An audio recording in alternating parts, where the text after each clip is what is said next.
என்னது இது? முள்ள மன்றைக்கு முடி முளைஞ்ச மாதிரி பார்க்கவே இப்படி இருக்கு.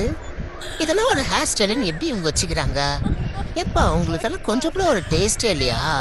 நாங்கெல்லாம் எவ்வளோ அழகா இருக்கோம் பாரு. நீங்களும் தான் இருக்கீங்க.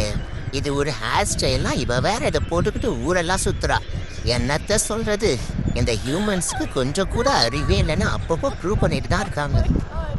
இங்கே பாரு, உனக்கு எவ்வளோ திமிரு. உனக்கு 3 வேளை சோறும் போட்டு உன் பீயையும் அள்ளி போடுறோம், உன் மூத்தரத்தையும் அள்ளி போடுறோம். நீ என்னையே அடிக்க வரையா? உனக்கு அவ்வளோ திமிராயிடுச்சு. வீட்டை விட்டு தொத்துனா என்ன பண்ணுவ? கையை கீழே போடு, கையை கீழே போடு. கையை நோங்கண்ணா அவ்வளோதான் சொல்லிட்டேன். ஜாக்கிரதை. ஏய் இங்க பாரு, அவ்வளோதான் உனக்கும் மரியாதை, புரியுதா? சும்மா கையை நீட்டி நீட்டி பேசிட்டு இருக்காத. ஒரு அடி விட்டா உன் கையில் இருக்கிற எலும்பெல்லாம் சுக்குநூறா உடஞ்சிரும், புரியுதா? ஓடி வேலையை பார்த்துக்கிட்டு ரொம்ப விட்ட ஓரா பேசுறா.